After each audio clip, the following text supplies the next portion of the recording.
在兵荒马乱之中，一旦有人发出了准确的命令，训练有素的士兵就会下意识遵从。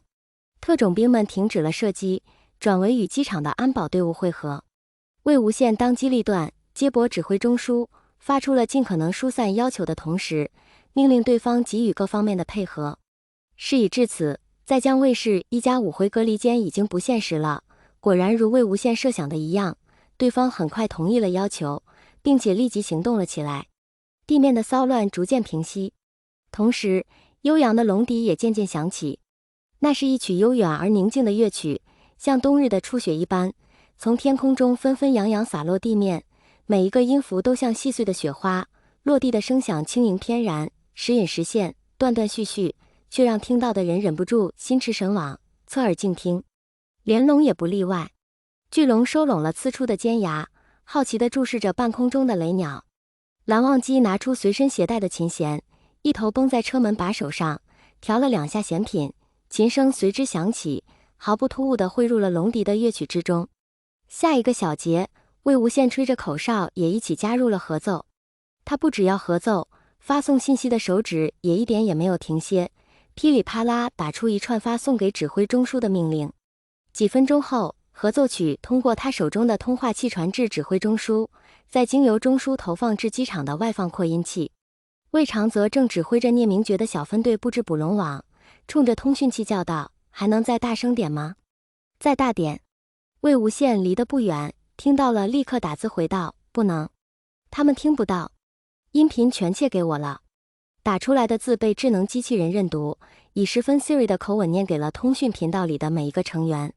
魏长泽把碗口粗的长绳子抛向聂明觉，钉好材料桩，又回头吼道：“那你怎么跟中枢联系？”魏无羡吹着口哨继续打字道：“发短信。”魏长泽，不要折磨中老年人，你让他们再大点声。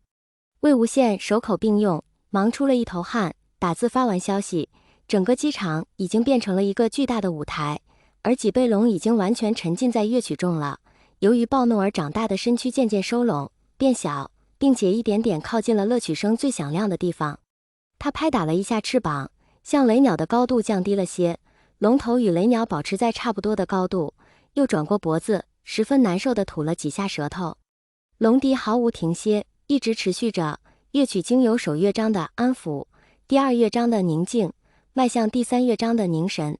蓝忘机神色肃穆，不用分神打字的魏无羡也不敢有半点懈怠。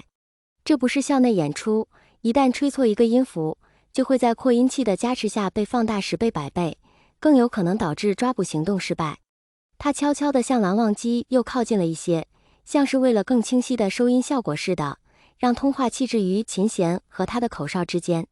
魏无羡抬起头，果不其然地撞上了那个视线，便趁着音节间的停顿快速翘起了嘴角，给了对方一闪即逝的笑容。蓝忘机垂下眼帘，眼眸被纤长而浓密的睫毛遮去了一瞬，但很快又睁开了，其中的情绪竟再清楚不过，再浓烈不过，并且不止如此，就像魏无羡无数次向他做过的那样，他也轻轻的、飞快的冲着魏无羡眨了一下右眼。蓝忘机一手扯弦，一手拨琴，做如此回应，实在情理之中，也实在意料之外。魏无羡的心怦然而动，急促又剧烈，那不过是在平淡不过的一个眨眼。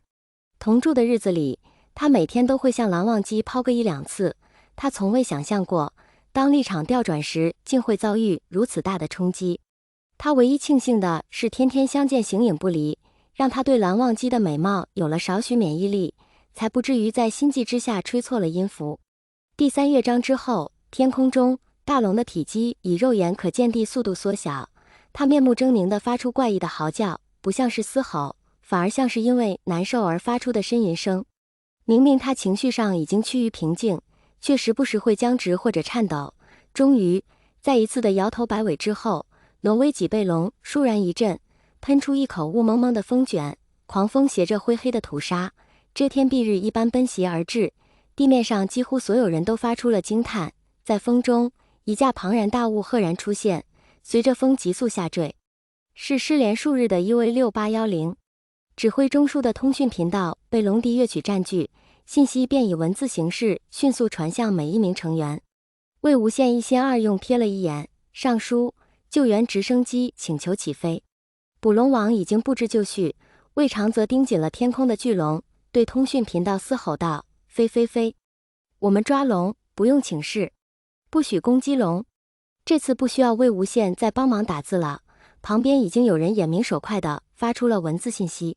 口哨标出一个新阶段的高音，婉转利落地切换到下一个乐章，临时拼凑出来的琴音急追而来，补全了魏无羡因为换气而空置的小节。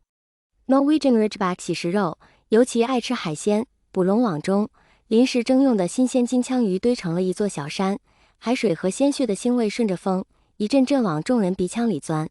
但比起些微的不是气味，更牵动人心的是救援航班。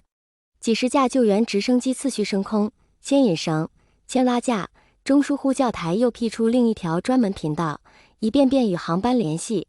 这些信息不会从捕猎队的频道走，魏无羡便无从得知另一侧的状况。单凭肉眼观察，航班的下坠速度远比脊背龙速度快，雷鸟的距离和速度也无法提供行之有效的救援。可当他看到UA6810的发动机恢复了运转，起落架随之弹出，难掩兴奋地去扯蓝忘机的袖口。蓝忘机轻轻应了一声，靠近后低声说道：看到了。魏无羡憋了一肚子的话，苦于嘴巴被占着无处诉说，得了3个字回应，美滋滋地瞥了蓝忘机一眼，这一瞥，目光便凝住了。蓝忘机撑着弦的手指正一丝丝地渗着血。捕龙进展顺遂，而吹口哨到底比吹地费力，魏无羡早已口干舌燥了，便难免比初时懈怠了些。好在蓝忘机总能恰到好处地补足他省略的部分。可这毕竟只是一把临时凑出的琴，再简陋粗鄙不过的琴，像把琴弦绷紧，奏出准确的调子，手指就必须像弦柱那样提供稳固的支撑。可那是肉啊，不是金属或者木头。一时或许不显，时间长了怎么可能不磨出血，怎么可能不受伤？过于惊骇，以至于口哨声停顿了一个音节，琴音果然毫无嫌隙地补齐了整句。魏无羡喉咙一梗，眼眶微湿，下一刻哨音转亮，换气时间变短，间歇变长。同时他也在通讯器上迅速打出了一串信息：还有会龙笛的吗？有乐器吗？笛子、古琴、筝、箫，什么都行。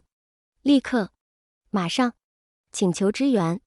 他抬起头，心里憋了愤懑与委屈，恶狠狠地瞪向蓝忘机。蓝忘机微不可察地摇了一下头，笔口行道：无妨。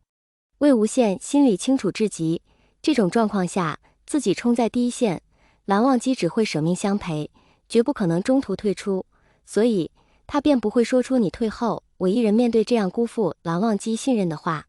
一滴而出，若受伤的是他，蓝忘机就算心疼，相信也会同样这么做。但无妨个鬼啊！你没关系，我有关系行不行？关系很严重，严重到我魏小爷想打人。魏无羡眼圈发红，恼火的几乎喷出了火，火燎屁股似的度秒如年，指下文字消息便一连串的向外发。来了吗？要出人命了！乐器乐器乐器 ！A 藏着一桶鲜鱼远远狂奔过来，路过时拆下皮护手丢进魏无羡怀里，